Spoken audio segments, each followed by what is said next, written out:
get the Taco Bell app. If you do not have the Taco Bell app, you are burning money. I promise you, the Taco Bell app will save you so much money. This is not sponsored. Just get the app. Just get the app. Today, we're going to be working on the Sunbeam Alpine. It is a 1966. I didn't go into too much detail on this car in the last video, but let me give you the rundown. This is a car that we got completely free off Facebook Marketplace. It was sitting behind a guy's restaurant for 2 years with the roof down in the Michigan weather, so you can imagine it's going to need a little bit of work. The car is completely gutted, no interior. There's holes in the floor pan. Brake lines were ripped out. Wiring harness is all chewed up. It needs some work, but there is something pretty neat under the hood. Let me show you what we got. Under the hood, we have a small block. You heard me right. But we do have the original motor over on this side of the shop. So it does need some work. It's missing, I'm going to be honest with you, it's missing almost everything. But the block is here, the pistons are here, the crank is here, and the head is on the bench right there. So the only thing it needs is potentially a new cam, because the cam that's in it is pretty pitted. Debating on whether or not I want to just pretend I didn't see that and throw it back in. But it needs potentially a cam, lifters, push rods, oil feed lines, all the gaskets, oil pickup screen, head bolts, intake manifold, carburetor. There's a list. There's a list of stuff that this motor needs, but we're going to start working on this today. We're going to pull the pistons out, hone the cylinders, check the ring gap, and slap it all back together, because the inside of these cylinders, these walls are like glass, man. They are glazed. So there's most of the motor. There's the head. There's the timing stuff, oil pump, oil pickup screen. Over here we have boxes just full of miscellaneous junk that this guy gave us with the car. How much of this goes to this car? I really don't think that half of it goes to this car. The other half of it is crusty, rusty, dusty, and probably doesn't work, but there is some stuff in here that we could probably restore. We have the original valve cover, we have flywheel, we have transmission cross member, we have a turbo, a huge electric turbo. So that's my little part shelf of all the junk that came with the car. Without further ado, let's get to tearing this motor apart. Step one is going to be flipping this thing over so we can take the bolts out of the pistons. So that's exactly what we're going to do. We're just going to be easy with it. Try not to break nothing. Just like that. Bada bing, bada boom. Now we can start pulling pistons. Hopefully, assuming all goes well, we don't break anything. You know, if one of these snaps, I think I'll just kill myself. But I don't think that's going to happen, since they were sitting in oil for who knows how long.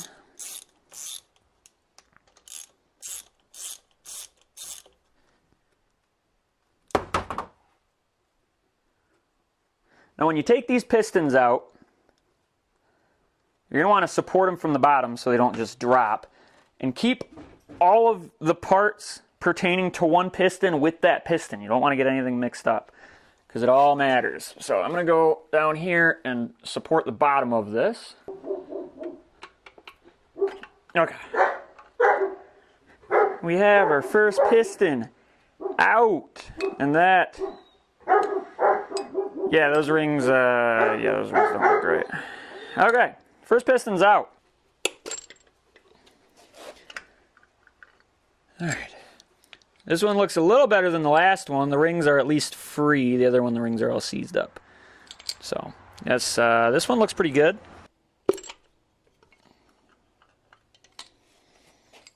This one also has pretty nasty piston rings. We have one free. And, yeah, these other ones are... That's not great. That's not great. But we're going to make it work. Daniel, you should get new piston rings. One more piston.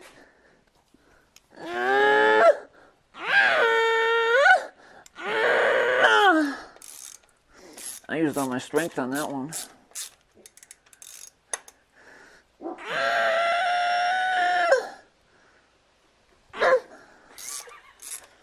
Alright, we're going to use the rotation of the engine to drive this one down. Just like that. Cap already popped off. Oh. We might need new bearings. get it strong enough.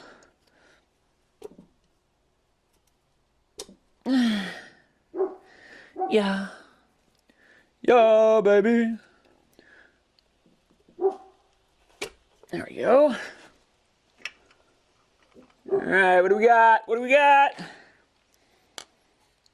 This one has the best looking rings out of all of them. All right, so we just got all the pistons out.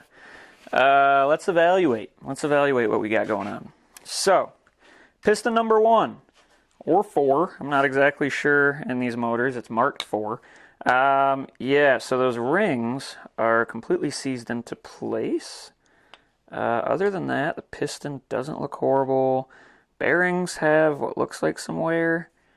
Piston number 3, same deal, same deal. This one has 2 free rings though. Actually, all the rings are free, so that's really good. Piston 3 looks really good. Piston 2 has 1 almost free ring. It's free on one side, but I bet we could get it to free up. Bearings don't look horrible. These are really gritty. They're going to need cleaned up before they go back in the motor. This is the best looking one out of all of them. All those piston rings are free. I'm going to have to realign them and check the gap before putting them back in. But bearings look a little worn, but nothing too crazy. Nothing too crazy. So the pistons all look pretty good. The bearings look like maybe they could be replaced. Piston rings definitely could use a replacement. Am I going to replace them? Probably not. I'm willing to bet you I could get these freed up, and we're just going to run it. We're just going to run it. Is the motor going to blow up? It might. So,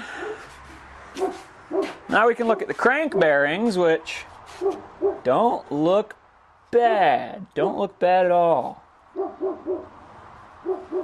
Turns over real nice. They could probably use a polish. Now we get a clear view of the cylinder walls. So, let's take a look and see what we're looking at here. Wipe these out a little bit, see what they look like. My work light batteries are dead, but let's look in here and see what these cylinder walls look like. Actually, they're not as bad as I initially thought. They still have some cross hatching on them. This one has a bit of a scratch right there, so that should hone right out. Can't feel my fingernail catching on it or anything, so we have a good base. The cylinders don't look bad. I didn't think it was going to do that, but it actually probably looked pretty cool, huh? Step 1, get yourself a hone, get yourself a drill. Don't mind my rat's nest of wiring. We call that an insurance claim waiting to happen. We are running this entire garage off one extension cord right now, so we have the stuff, almost all the stuff to wire up the garage, but that's going to be a project for another time. So, what you're going to want to do is take an oil of your choice. You're going to want to lube up the stones on the stone hone. This oil smells kind of weird. This oil smells kind of funny. Why does it smell like that? Why? Why do oil smell like that? All right, and then just gonna lube up the inside of the cylinder. You just got gloves. Why didn't you use your gloves? I did get gloves. Oh my gosh. Albert Einstein. Oh my gosh, Albert Einstein. We bought this entire pack of gloves for this project, but I always forget to use them. I mean, So hands already... that's okay. They can be dirty in the gloves. It's like marinating your hands. Hey, I got the right size. These fit pretty well. They feel kind of cheap though, so we'll see. We'll see how long they hold up. I feel like I'm already gonna rip a hole through them. Okay. So if you get the Harbor Freight stone hone, it does have an adjustment on here that puts pressure on these little arms here. The tighter you twist this adjustment nut, the tighter these are going to push out on the cylinder walls. So we're going to start with it as loose as it goes. There's still a decent amount of pressure on there, but we're going to start with it just like that. So, all right, so we're going to put that in the cylinder. All right, and you see how it clamps out like that? Now we are using a stone hone for this project. There are multiple different hone types. The two main hone types being a ball hone and a stone hone. We are using a stone hone. Stone hones will show imperfections better than a ball hone will, where a ball hone will fill in, I guess, the imperfections in the cylinder walls better. But we're going to use a stone hone just because that's what was available at Harbor Freight.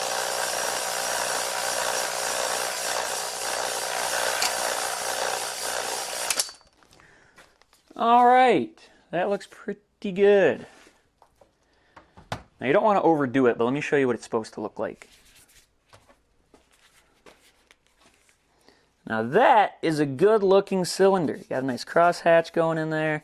This is not what it's supposed to look like. This isn't bad, and don't get me wrong, but could definitely be a lot better.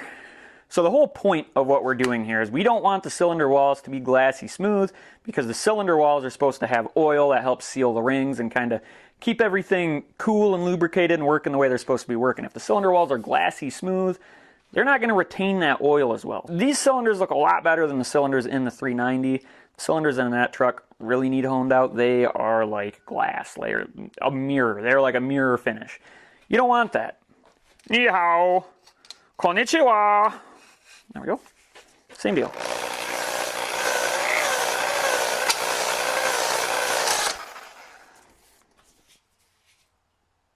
I say that looks pretty good right there. That looked pretty darn good. Now you want to make sure that your stones on your stone hone are clean, because if you have like a good sized piece of grit on here, like a little pebble or something, that could cause problems, because if that goes around and around in there, your cylinder walls aren't going to be happy, and you will have a much more expensive project on your hand, because then you got to get a machine shop involved. Nobody wants to do all that. I sure as hell don't, because I'm a broke boy. I'm poor. All right, so we'll consider that one done. That looks pretty good. On to the next. Whoops! I spilled a little. I'm sorry, I spilled a little bit of oil on the. I spilled a little bit of oil on the ground.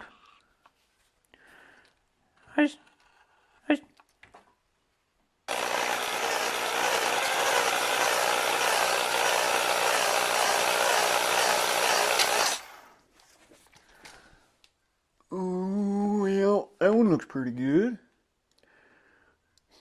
It smells a little funny. Oh yeah.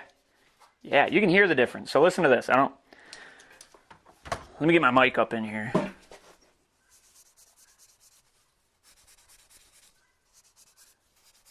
You hear that difference?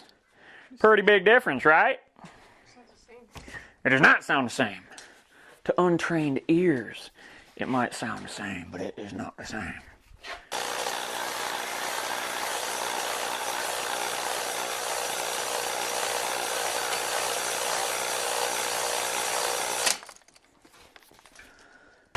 How's she look?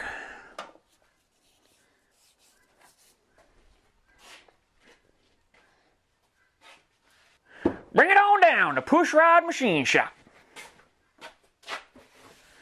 We'll get you right. Can't guarantee your motor's going to run when we're done with it, but your cylinder walls are going to look real good. Have a look at that. That's what we want to see. That's what we want. That's what we want. I got a work light down here somewhere. Okay. Hey, quit your barking, boy. Quit your barking, boy. Get the Taco Bell app. I'm telling you guys, do not. Let me clean that off for you. So the next challenge is going to be getting these piston rings freed up. Not really too sure how I'm going to go about doing that, but we're going to have to figure it out. Excuse me. Excuse me. Out of my way. Peasant. All right, now this is another one of those things where there's a right way to do this and there's a wrong way to do this. I can't guarantee that this is the right way to do this, but we're just going to try kind of getting in the ring gap here. Now, let this be a reminder. It takes 10 seconds to Google the correct way to do something. I don't have that kind of time. All right, we're freeing her up. Look at that. That's promising.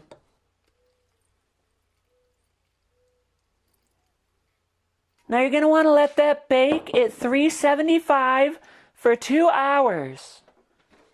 You're going to want to let it get a nice crispy golden brown color before you take it out of the oven. All right, we have 1 free piston ring. Now again, guys, this is not the right way to do this. Do not do it this way. But we're balling on a budget. You do you. So we managed to get all the rings freed up. I simply stuck a pick in the ring gap, separated them a little bit, and sprayed some PB Blast in there. We're actually working on this last one right now. Try not to pry on it too much because I don't want to damage the rings. Because piston rings are kind of expensive if you're poor like me. Alright, so here's what we got going on. Piston 4.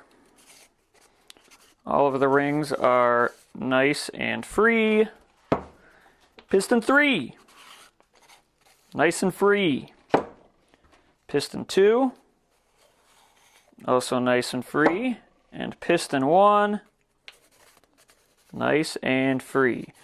Definitely not machine shop perfect, but I think they'll do their job. You're going to want to make sure that these pistons are super clean before they go back in the motor, because you can see just how much grit and grime is on there. You don't want any of this on your cylinder walls. I promise you, you do not want any of this on your cylinder walls. So we're going to wipe them down. And just to make me feel a little bit better, I'm going to hit them with some Walmart Special Super Tech Parts Cleaner.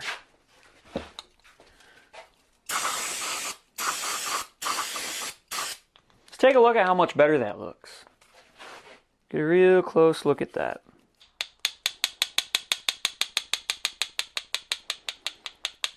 That's the noise you don't want to hear when the motor is running. If you hear that noise, you might as well just throw the whole car out. That's what Jay's truck sounds like. His Ford. Now it's time to install the pistons. But before we install the pistons, you have to note the direction in which the ring gap is on each of these rings, because they are each supposed to be facing a certain direction. I think depending on the motor, the orientation is different. This is the orientation on these 1725 motors. Top ring, 45-degree angle. Second ring, 45-degree angle. The oil rings have their own orientation. But these are adjusted and ready to go in. Alright, so next we're going to use our Harbor Freight piston ring compressor tool. These could always use some assembly lube. Always make sure that you lubricate whenever you are using these. What are you doing on the car, boy? What are you doing up there? What are you doing up there? Get down from there, boy. Look at the hood. Look at the hood. Look at what you just did to the hood, boy. Alright, oh, get out of here, boy. You too. What are you doing here? So once you have your piston ring compressor all lubed up, you just slide your piston in. Now, you just tighten her down. Don't do that. Or that. Make sure that your bearings are clean. You want them to be as clean as possible. Any little bit of anything in there can absolutely destroy your bearings, and we don't want that. Inspect very carefully and make sure it is clean as a whistle. So once it's clean, you're going to lube up your crank. I should have done this with the motor the other way. Why are you doing things the hard way? Are you sure you know what you're doing? Not really. So now you want to be very careful when you're putting this back in that you do not gouge these edges here on the crank. So we're going to get our crank lined up as high as it'll go here. Back to the gloves. That's why I don't do gloves. I find myself taking them off every 2 seconds. I'll go through a 100 pack in like a day.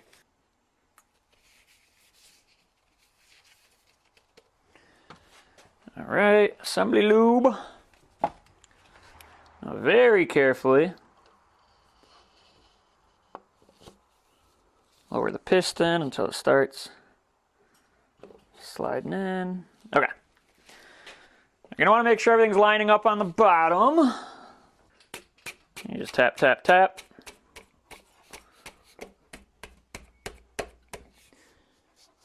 Make sure the rings aren't getting caught up anywhere.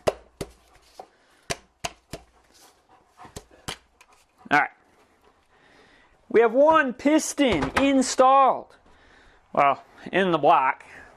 Maybe not installed quite yet. I'll flip her back down. Careful that the piston don't fall out. It shouldn't though. You want to make sure that your piston isn't going in crooked or twisted even a little bit, because then it won't line up properly on the crank.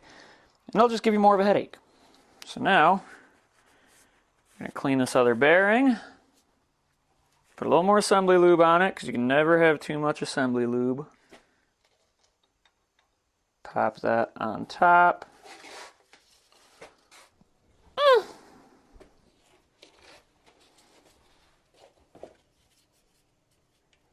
There's one. Alright, for now we're just going to tighten them on with a ratchet, and then we'll come back to them later with the torque wrench to make sure that everything is torqued to spec. Now, doing this kind of work, you want to make sure that everything is torqued to spec. I understand the ooga-dooga guys who want to just ooga-dooga on everything.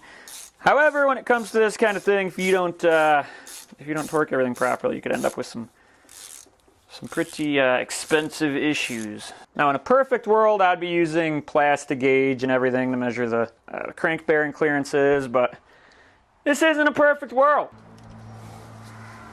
All right.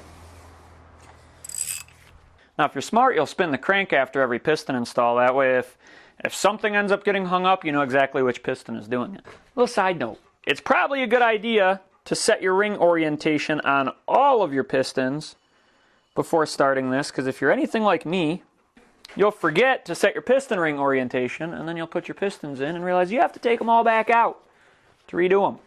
That's fun! That's fun! Okay guys, now that... Alright, now that we have the pistons back in and the rod caps back on, we're just going to verify that the motor still turns over nicely, and which it does. There's a little bit of resistance on there, but that's going to be normal after honing the cylinders, and plus beforehand we had seized piston rings, which means there's not going to be as much friction between the piston rings and the cylinder walls. So now all that's left to do is torque down the rod caps. This engine calls for 25 foot-pounds, so here we have my probably extremely inaccurate torque wrench from Harbor Freight, which I probably shouldn't be using for this kind of job, but it's what I got. So we're going to set this down to 25. There's 25. 25. 25. 25. And roll it over to access these other bolts a little easier. In my world, everybody eats rainbows and poops butterflies. I wish I actually had the correct size. There it is. I think. There we go, way better. That's what you want. That's what you want. There's mice in the attic. We don't worry about them. They pay their rent.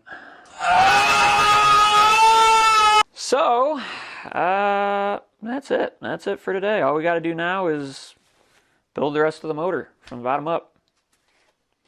Ain't no thing, ain't no thing. We're going to be waiting on parts potentially, because I have to get an oil pickup screen, and they are apparently impossible to find because the two catalogs online that have them, that should have them, don't have them. And there's only one person I found that's selling one, and he wants $75 for it plus shipping from the UK. So we're going to have to figure something out for that. I'm supposed to be going and looking at a parts car this upcoming weekend. So hopefully I can strip some parts off that motor, and we can get most of the stuff that we need to finish assembling this and getting it running. But yeah, I hope you guys enjoyed, and I will see you in the next video. That was retarded. I don't know why I did that.